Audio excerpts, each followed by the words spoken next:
Hello, guys. Welcome. I should have known when I started the God of the Day series that it was kind of like getting involved with the mafia. Now the gods and goddesses are like, hey, I've worked with you. Where's my video? I've been getting very, very gently pushed from a couple of them. So Goddess of the Day is Madame Pele. And why am I doing Pele? Because we have worked a while together. We don't work all the time. It's not like she's here on a daily basis, like say Loki or Odin, but she is here quite often.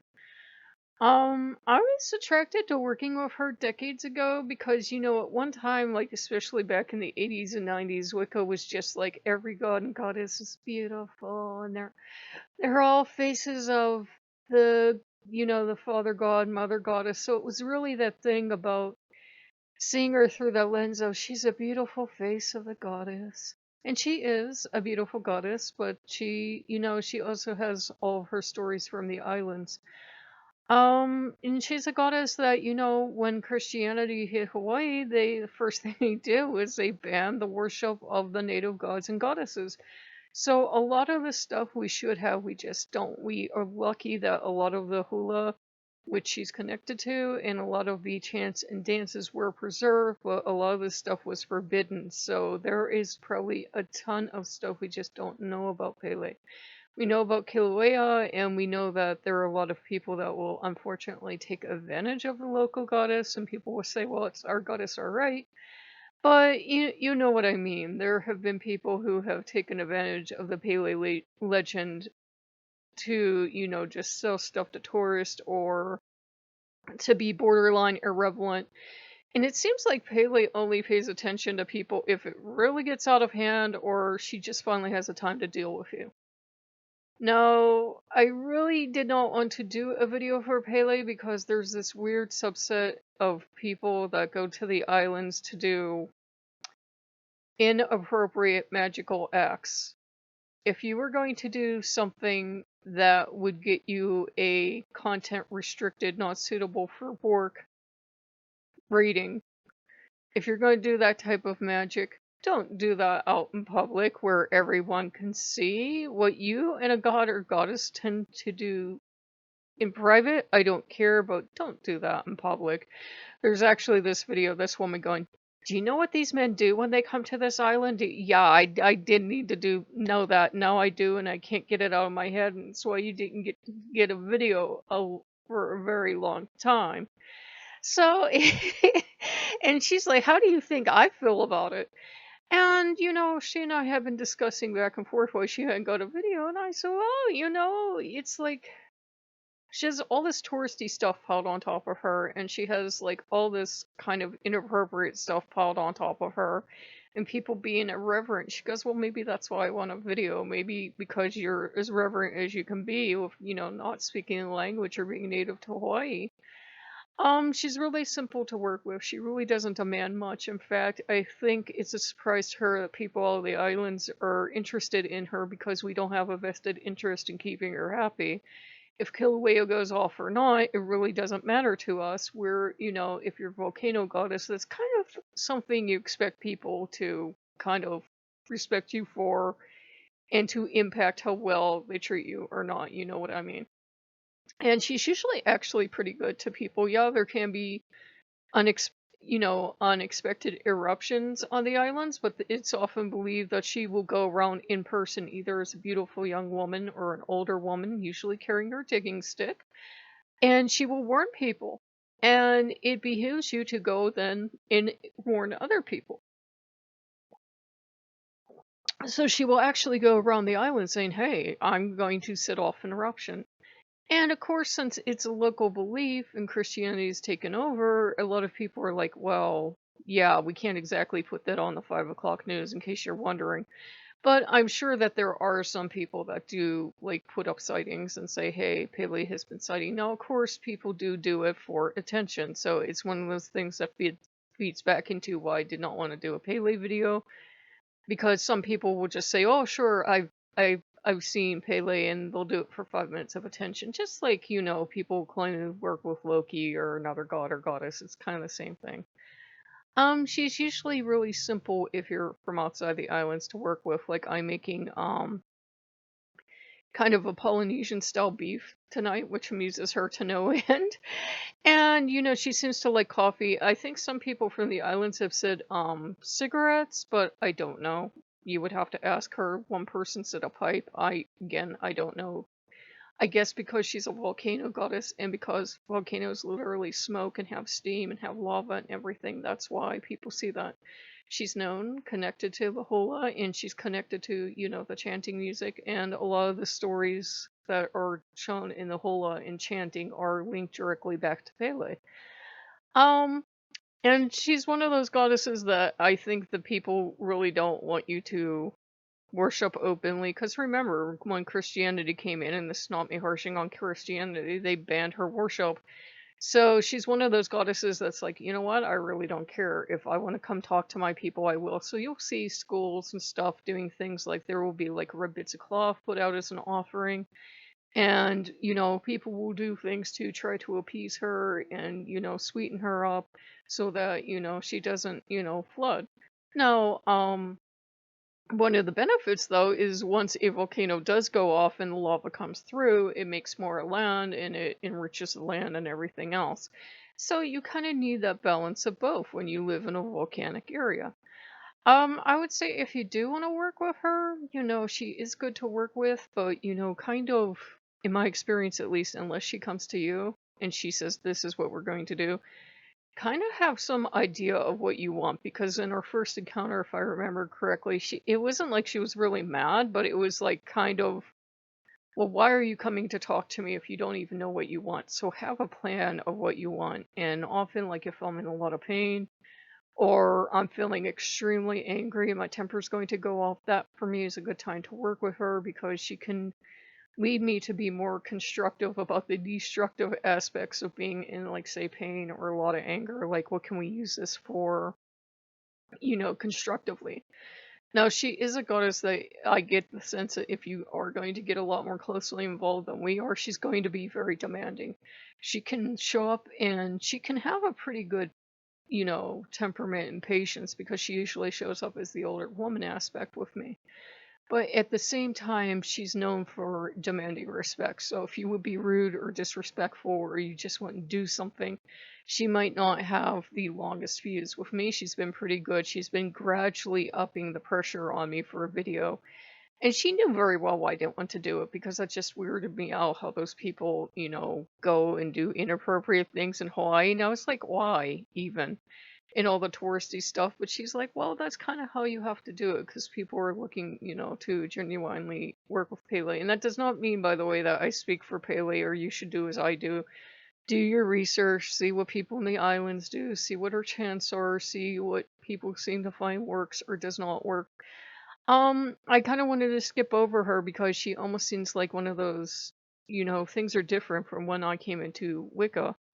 She almost seems like one of those, I call them tourist goddesses. Like people go around the world and they get this one and that one and this one, and Pele's like one of the ones they pick up and they're like, okay, she's from Hawaii, that's cool, I'm going to work with her for a while. And then they forget that, she and her sisters can have these battles. They can love each other and they can fight and try to kill each other. And Pele has been killed in the past by one of her sisters. Because, they will fight over men, they will fight over land, they will fight over this sea belongs here, no, a volcano should be there. They will fight over everything. And there have been times when, she has sisters and brothers that are like dragons and clouds and skies and oversee the forest and all the little animals. And sometimes Pele really loses it for no reason in particular, and she destroys something. And then she's fighting with that sibling, so she can fight with a lot of the siblings. There are a whole bunch of origin stories for her, anything from being of a family line that comes directly from, for lack of a better word, from the original god, to she came from a place of the clouds, to other stories. But, usually she's known to have this very fiery personality, obviously volcano goddess. But she can also be very cool, like cooling lava, or very, sometimes lava comes up all at once and it's very explosive and it's dangerous and it's racing down and destroying everything. And there are times that when the volcanoes go off, it's so slow and it's so gentle that people will actually put out lawn chairs, that are locals will actually put out lawn chairs, and they'll watch it like for entertainment because it's so gentle and they can see where it's going. Just if you are going to be privileged enough to go to the islands, don't be a jerk. Every time one of the volcanoes goes off, they're trying to get stupid tourists not to go so close to the lava flow because it is lava and it will kill you. Keep in mind that volcanoes do emit noxious fumes, so don't think you're going to, plus the heat will kill you, so don't, do anything foolish or put yourself at risk. Obviously, don't take anything from the islands, not just because of the curse of Pele that people, claim was started by Hawaiians so that tourists didn't just take the whole damn island home with them.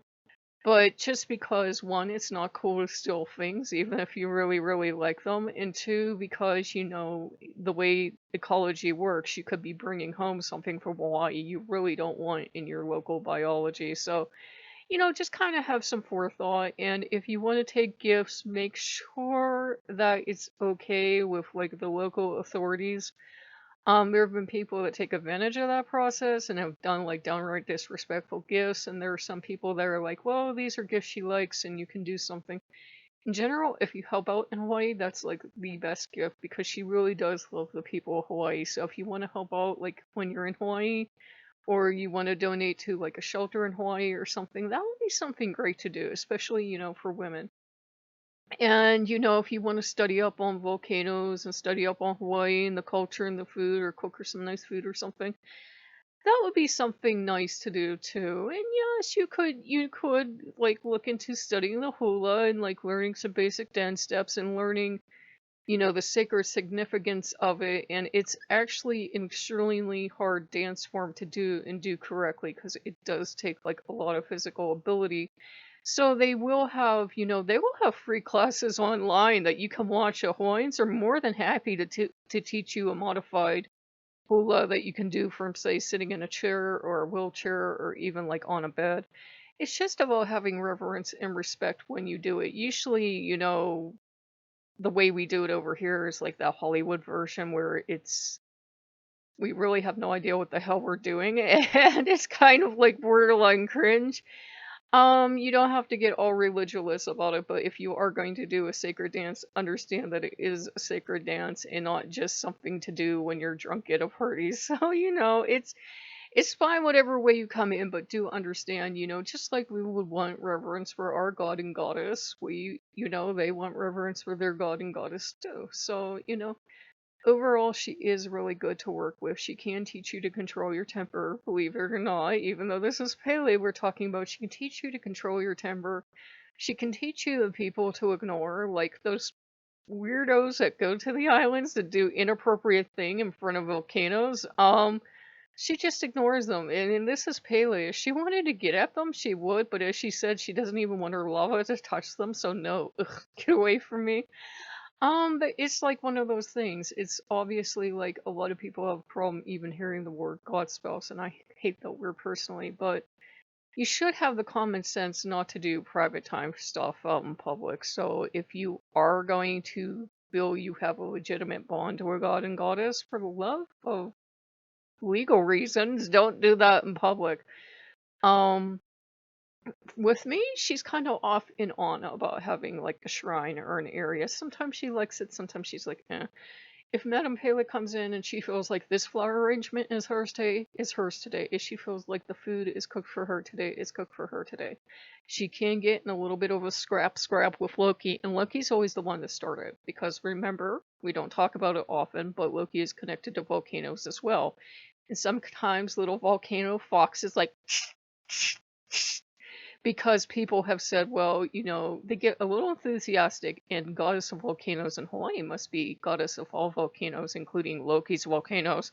And so there's this little volcano fox, And this old woman's standing there with her digging pole, and they're just looking at each other, and the fox is going all spastic because Loki has problems controlling his temper. And Pele's looking at him like she'd like to hit him with a stick, because she doesn't really want to fight. She's actually more even-tempered in a lot of ways, like slow-moving lava. She's looking at him like, you're lucky I live in paradise, and I'm actually pretty chill.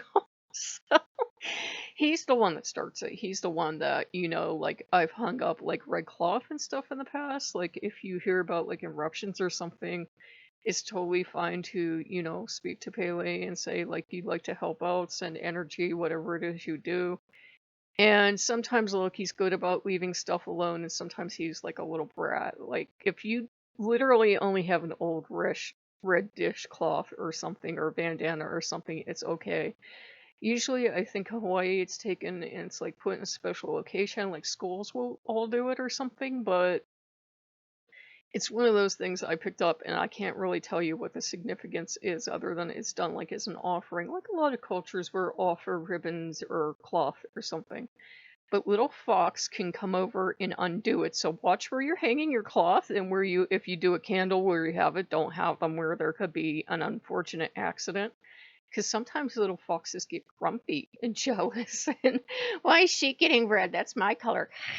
So you might have a problem with Loki, and he might be fine with her. With me, sometimes he can get a little grumpy and a little jealous. And, sometimes I'll be cooking for her, and I kind of have to ask his permission because sometimes he gets a little. But usually, if it's something that sounds halfway good to him, he's like, okay. Like, I cooked Polynesian beef tonight. Really not Polynesian beef, but as best as I could do. And since it sounded good to him too, he's like, okay, okay. But he's not sure if he wants her having anything coming out of his oven. So you might find territorial fox time. But other than that, she's really never one to cause much problem. She really is not one that wants constant attention from me. She will come see me when she feels like visiting, and I'm always happy to have her. She seems to like coffee, food, sweets, anything. She's really laid back. Or I will pray to her when, like, I'm having like a lot of, I find it's not really listed, but feminine problems, and she's known for feminine power. I will pray to her that lovely time of the month when you want to kill everyone, and you probably shouldn't because you don't look good in prison orange. I pray to her then, and we can simmerate, and we talk, and we just kind of try to simmer down gradually because, lava doesn't go cold usually all at once. It kind of gradually cools down, which is why I think she's so successful working with me then. So, if you guys like what you see, like, comment, and subscribe. And I have a couple other goddesses. It feels like our gods and goddesses like lined up outside my door, and I said, we've done over 40 now. Aren't you guys happy? No, where's mine? So we may be doing this quite a while. So if you guys like what you see, like, comment, and subscribe, and I will see you later. Bye-bye.